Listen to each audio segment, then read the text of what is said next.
right, first of all, this looks like absolutely no fun at all. But check out how these guys celebrated the New Year with a New Zealand dance. The men are stationed at the New Zealand-operated Scott Air Force Base.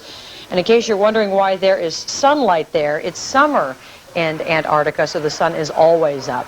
Meanwhile, in the U.S. territory of Guam, the folks there rang in the New Year with fireworks and plenty of food. The residents went to beaches and parks for barbecues with friends and family.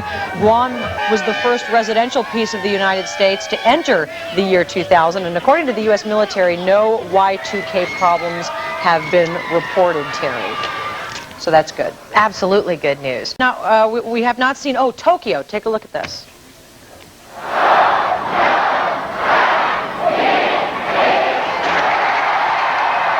Folks in Tokyo said goodbye to 1999 as the new Millennium hit the Orient. The balloons were flying, the people cheering as they rang in the year 2000. Before the clock struck 12, Tokyo also staged a 24-hour pop concert. They called it Love 2000. Meanwhile, out in Seoul, South Korea, the folks brought in the New Year with the sight of the first baby born in the New Year. Isn't that cute? The streets are packed as hundreds of thousands of people gather to celebrate the Millennium, complete with a light and a fireworks show. And I know that they are set off to set some fireworks here in our neck of the woods. So, Brad, Happy New Year! I'm going to be providing you updates throughout the morning, throughout the afternoon, in terms of all the celebrations taking place across the world. And, of course, our complete coverage begins at 4 this evening and continues through midnight. You're looking live, though, at Times Square out in New York City, where, as you can see, thousands of people have packed that area, and that place will remain crowded until probably the wee hours of the morning. One of the biggest celebrations, I don't know if you've ever had a chance to head out to New York for New Year's Eve. It is just a madhouse, and quite frankly, a lot of people would probably rather avoid the area. You're looking now at London. Earlier this morning, we were able to look in on Hong Kong's celebration, also on Sydney, Australia's celebration, and throughout the day, you'll be seeing things like this, because everybody is obviously ringing in the new year and, of course, the new century. It is the party of the century, though, and the folks in New York have been planning this for weeks, if not months. It takes a lot of time to put this whole thing together. Thousands of people gathered in Times Square, and all the CNN reporters are in various locations, and we have no idea how they decide who gets to go where. But Sean Calebs has been in New York City all morning long, and he joins us with the latest. Sean, good morning. It's been a tradition here 96 years, and right now hundreds of thousands of people have squeezed into New York's Times Square, and we in the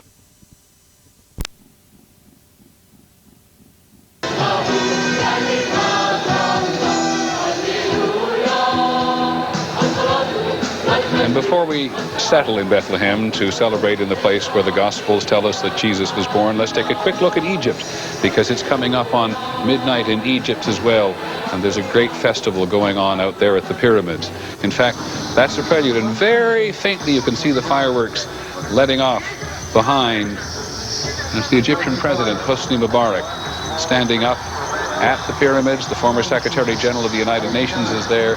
And let's get this quick glimpse of the pyramids in the background, I hope, one more time, lit by the fireworks, and there they are. The Great Pyramid at Giza, and now let's go back to Bethlehem and celebrate midnight in Bethlehem.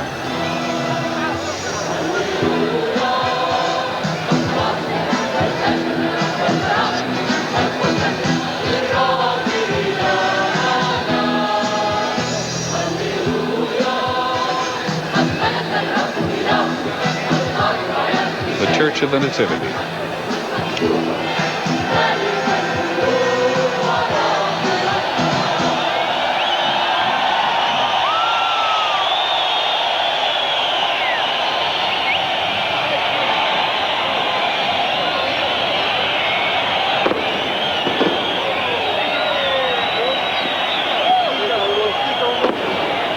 What's sometimes called Manger Square, it was until several months ago an enormous parking lot for trucks and buses, a mosque to the north because there are more Muslims and Christians who live there at the moment. But here is the celebration with the doves of peace to mark the new millennium.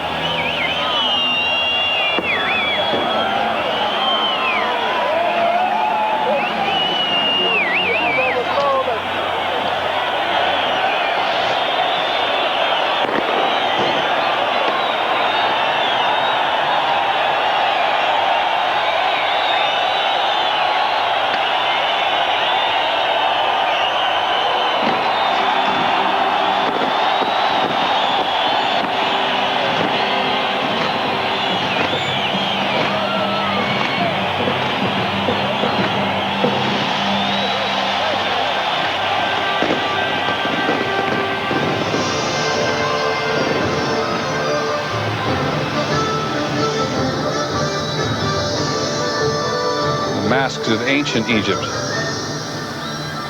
and the Acropolis in Greece.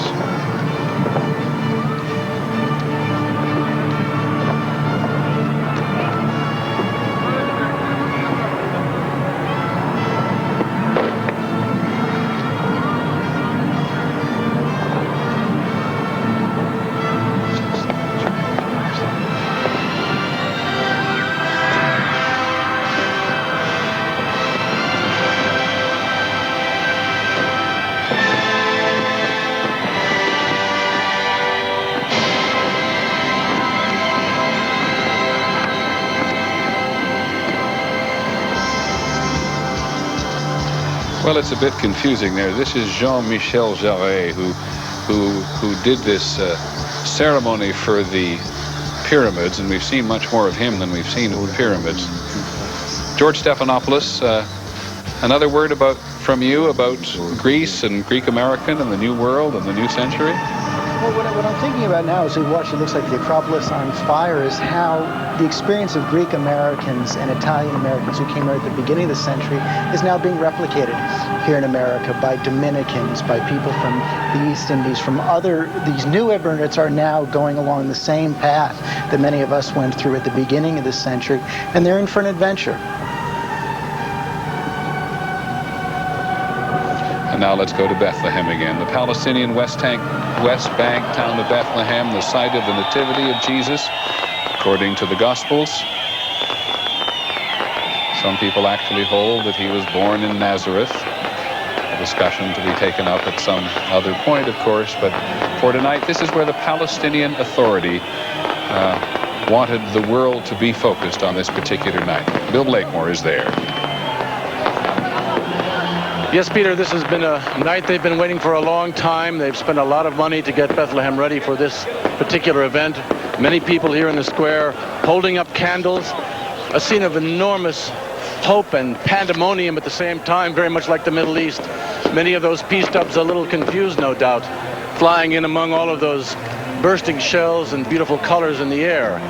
But the year 2000 is supposed to be a year of great peacemaking here in the Middle East, with the Israelis, Syrians, and Palestinians all in different peace negotiations. And there is some hope here that by the time this millennium year is over, it will be, as one Israeli said, a very different Middle East, with the Arab-Israeli conflict well towards being something in the past.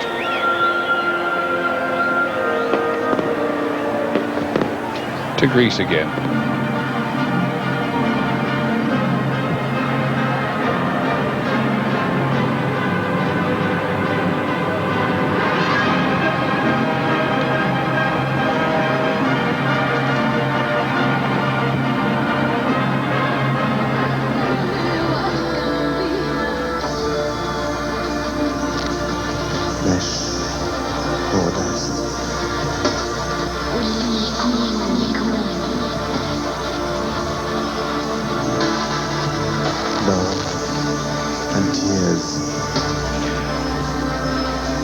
Well, a visit to any of these places, under almost any circumstances, is an awe-inspiring experience.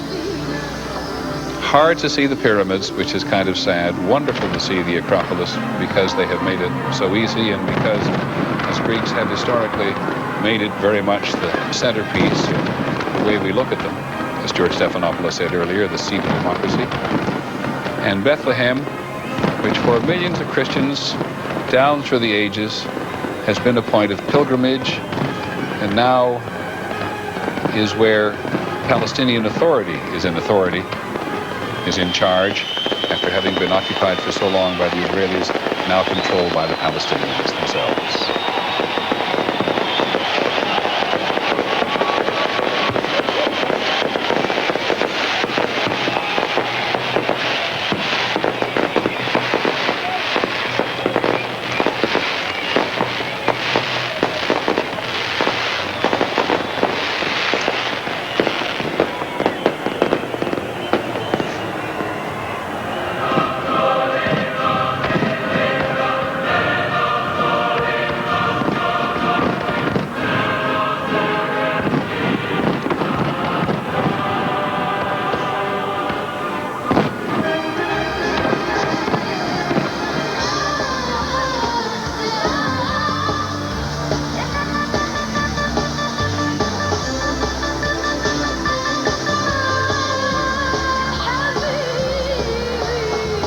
Our Millennium coverage is going to continue because we're about, we've been here for about 12 hours. We're halfway across the world. We still have America to come. There's the big news of the day. Boris Yeltsin early this morning giving up the presidency of Russia to Vladimir Putin.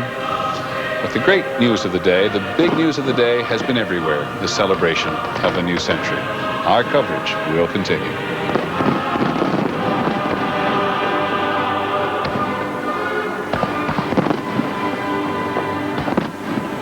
ABC 2000 from around the world will continue in a moment.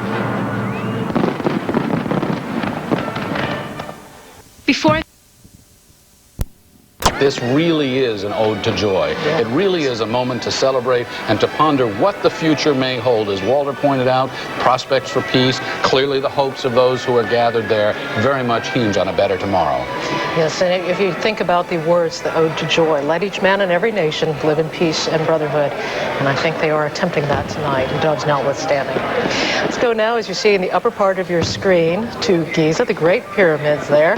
And you see the celebration. This is a dusk to dawn celebration at the pyramids with the music of the French composer Jean-Michel Jarre, who had developed this all-night program of music, song, involving hundreds of children, thousands of children. The 12 Dreams of the Sun called this, with each act culminating at a point of midnight, at a point of the new year being ushered in somewhere in the world. And of course, the pyramids are associated in their construction with the sun, the important god to the Egyptians, the sun god Ra, also an important inspiration for Jean-Michel Jarre as he developed this particular composition for this event, a dramatic one that is said to draw some 50,000 people to the Giza Plateau. And Joey, there had been talk, very, very serious talk, of a helicopter coming in and placing a golden cap on the Great Pyramid just as midnight approached. Now that was scrapped because these are precious relics, wonders of the world, and there was great concern that that could cause damage to the structures. And as you've looked, we have seen the Sphinx a couple times in the course of the coverage over the last hour. The Sphinx, of course, is a beautiful creation of antiquity, yet you do see the damage over time.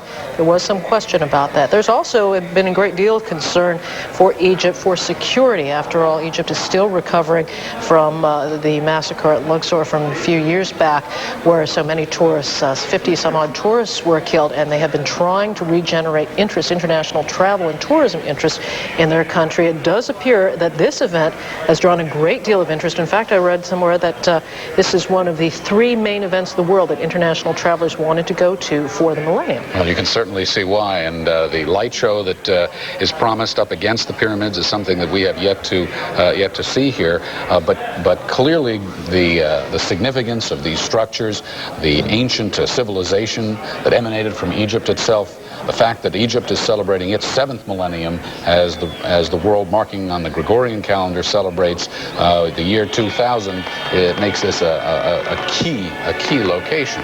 We're going to keep watch on Giza in the upper part of your screen there to see if we see the pyrotechnics at the pyramids. We understand that weather has been a problem for them at Giza throughout this evening, but at Bethlehem it's clearly not difficulty at all. They are in full force celebrating with the pyrotechnics there. You know, in Bethlehem, Joey, the organizers there are setting up this huge guest book for visitors to sign to mark the 2000th anniversary of what Christians, of course, perceive and say and believe is the birth of Jesus Christ. They're actually hoping to get this into the Guinness Book of World Records when all is said and done, for the That's biggest a modern concept, isn't it? That's right, for the biggest guest book commemorating the millennium. You see the lighting there, Merry Christmas, and also an Arabic message as well.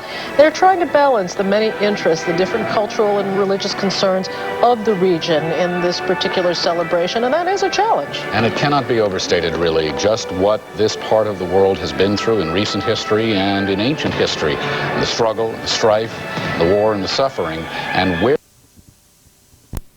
Not anything negative at this point. You see the great delight of the tourist visitors to Bethlehem at this hour. And we should remember, not everybody's calendar, at least culturally and religiously, is tuned into the year 2000 and where the Gregorian calendar sits. For the Jewish calendar, it's another 240 years. This is before another millennium strikes. It's 5760 on the Jewish calendar. Muslim calendar, it's the year 1420. And there are, of course, different New Years celebrated, marked by each of those cultures. That being said, the year 2000 is a universally acknowledged year and calendar in around the world as people do their business and conduct their affairs. We want to move over now to another part of the world, to Pretoria in South Africa. The celebration underway there. You see some of the commemoration underway on South African TV. I'm not sure what this I think that they are marking... If they're raising a toast. They're raising the toast. And they're marking a live production there in Pretoria. We know also in South Africa there's been a big celebration by Cape Town at Robben Island, which of course has great significance to the South African leadership, to Mr. Mandela, of course, to Thabo Mbeki as well, both who were held as political prisoners at Robben Island for many, many years themselves. This really is an event which marks South Africa's emergence, trying to emerge into an African millennium, as Mr. Mbeki has said, and a great deal of concern about South Africa's future. These are pictures looking at the celebration earlier in South Africa. I'm not sure where this picture... The 81-year-old Nelson Mandela, as you pointed out, on Robben Island, along with President Mbeki, for the celebrations there. It's, as you pointed out, Joey, it's where they were held as political prisoners. Robben Island really represents both the oppression and the hope and the perseverance that has so shaped South Africa and really now is positioned to so influence the continent. And so much of the future as well, of course, with these leaders of South Africa coming forward, uniting in this particular event.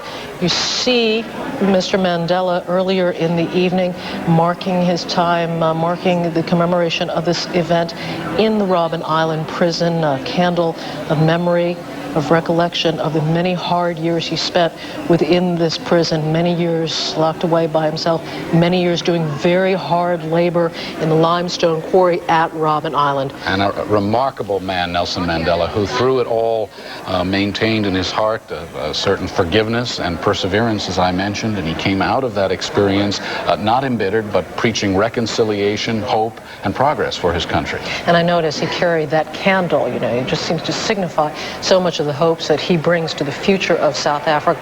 Also looking elsewhere in Africa, to Egypt again. Back to Giza and back to the light show, the spectacular light show, and some of the fireworks and pyrotechnics that we've been promised. This is the great 12-hour show, dusk to dawn, at the Pyramids in Giza. We're going to try to see if we can locate Jim Moray in amongst that crowd. We know it's quite loud there, and the celebration has been going on. Jim, can you hear us? Joey, Frank, yes, I can. Frank mentioned earlier the notion of honoring the past and anticipating the future, and that's really what's been going on here in Giza with this celebration. As Frank mentioned, on the Muslim calendar, this is the year 1420, and this nation is predominantly Muslim, and this nation is also in its 7th millennium. However, in a spirit of being part of the global village, and also in the spirit of focusing the spotlight on Giza and on Egypt as a tourist attraction, this country wanted very much to be part of this worldwide celebration, and to that end, they had commissioned Jean-Michel Jarre to create the 12 Dreams of the Sun, a spectacular concert which began about 10:30 local time and will continue to 1:30 local time, and then pick up again just before sunrise to attract some 50,000 people, including President Mubarak of Egypt, and also attract worldwide attention. And Frank, you mentioned tourism, and Joey, you did as well. This is a record year for tourism in Egypt. They're very proud of that. In the last 6 years, it has gone up from 2 million international visitors a year to this year, nearly 5 million. And the Minister of Tourism is hopeful that the attention focused from this celebration and the spectacular showing of fireworks and pyrotechnics and music and all of the positive attention will bring still more people here. The reason why you have not seen much of the pyramids themselves, their view has been obscured not only by the pyrotechnics and the smoke that results from them, but because there has been a haze over this entire area, obscuring anything farther than 200-300 feet.